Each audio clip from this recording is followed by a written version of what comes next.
Bom, gente, vamos seguindo aqui para chegar lá no rito sumaríssimo, no procedimento sumaríssimo.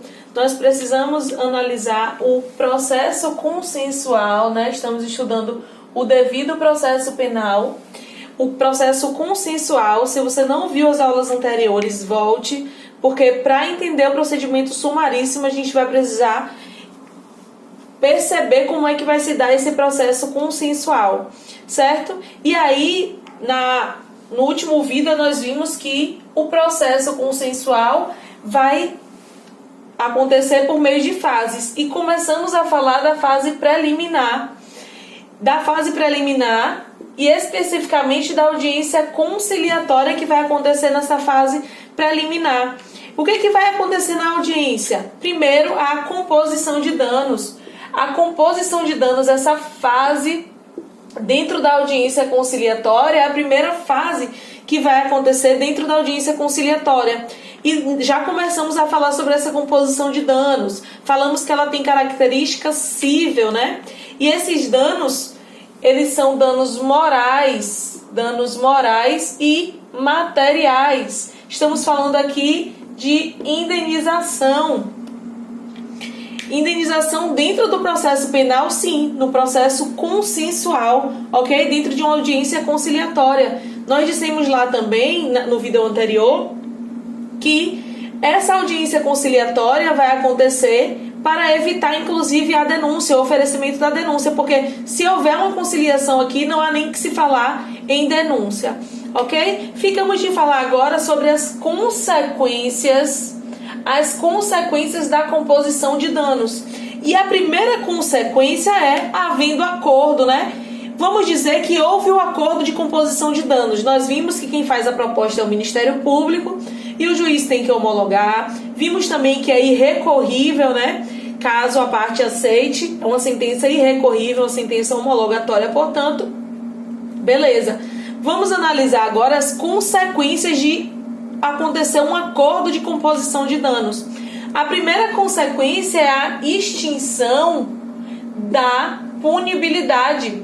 O que eu estou dizendo com isso? Que extingue a punibilidade, o direito de punir do Estado extingue-se porque houve uma composição de danos, ok? A extinção, eu tenho então a extinção da punibilidade. E aí essa extinção, se eu estiver diante de uma ação privada, de uma ação penal privada, significa que a parte renunciou o seu direito de punibilidade. A vítima, então, renunciou, se é uma ação penal privada. E se for uma ação penal pública, significa que houve uma retratação sobre essa punibilidade, sobre o direito de representação, né? Eu tenho então uma renúncia, uma retratação ao direito de representação. E óbvio, só quem pode renunciar de um direito é o seu titular. Então, por isso que na ação privada vai ser renúncia da vítima e na ação pública uma retratação do Ministério Público. Só quem pode renunciar é o titular daquela representação, certo? Ok. Renúncia, então, ao direito de representação. Beleza. A primeira consequência, então, é a extinção da punibilidade. Eu não vou mais falar de punibilidade porque houve uma renúncia, uma retratação ao direito de representação. A segunda consequência vai ser o recebimento de indenização. A parte vai receber o direito de indenização.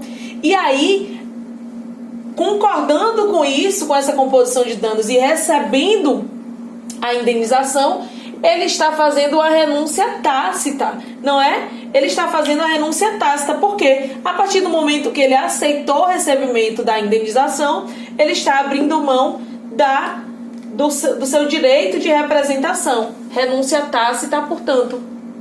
E aí, então, nesse momento eu tenho a extinção de punibilidade. Com o recebimento da indenização, a punibilidade foi extinta.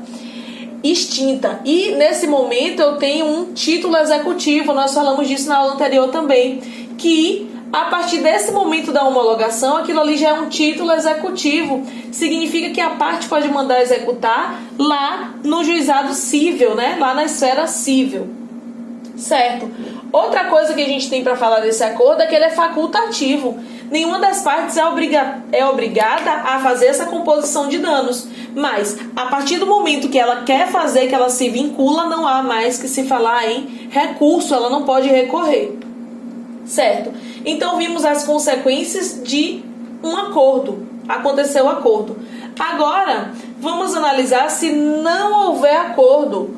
Vamos dizer que não houve acordo. Aí, se não houve acordo, estaremos diante da transação penal. Tá bom, Catarina, estaremos diante da transação penal. Mas então, quando é que a gente vai estar diante de uma transação penal? Primeira possibilidade, quando não houve acordo, né, quando as partes não acordaram, porque é facultativo, não houve acordo, ou quando estivermos diante de uma ação penal pública incondicionada.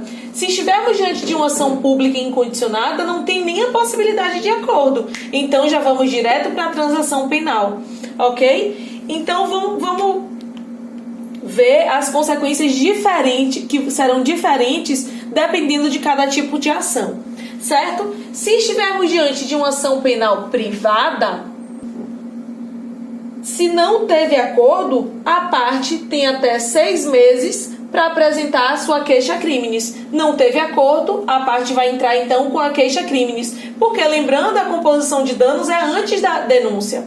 Não houve ainda o oferecimento da denúncia. Então, se a gente tiver numa ação penal privada, a parte vai ter 6 meses para apresentar a sua queixa criminis.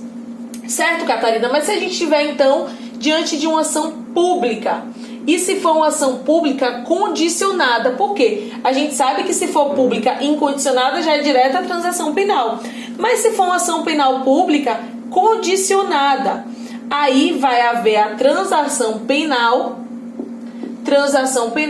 no prazo de 6 meses. Nós vamos estudar a transação penal, mas de cara eu já digo que essa transação, eu já não estou falando mais do âmbito civil, eu estou falando do âmbito penal mesmo, quando eu tenho a possibilidade de substituir uma PPL por uma PRD, ou seja, uma pena privativa de liberdade e uma pena restritiva de direito. São aqueles direitos que a parte se restringe para não ter que ter a sua liberdade ceifada. Outra possibilidade, se for uma ação pública incondicionada, essa possibilidade aqui, que não há nem possibilidade de acordo, já vai direto para a transação penal. Então, nesse caso, já vai haver direto uma transação penal. Vamos voltar um pouquinho para lembrar. Não houve acordo, estou diante de uma ação penal privada. O que é que vai acontecer? A parte vai ter 6 meses para apresentar queixa criminis. Estou diante de uma ação pública condicionada.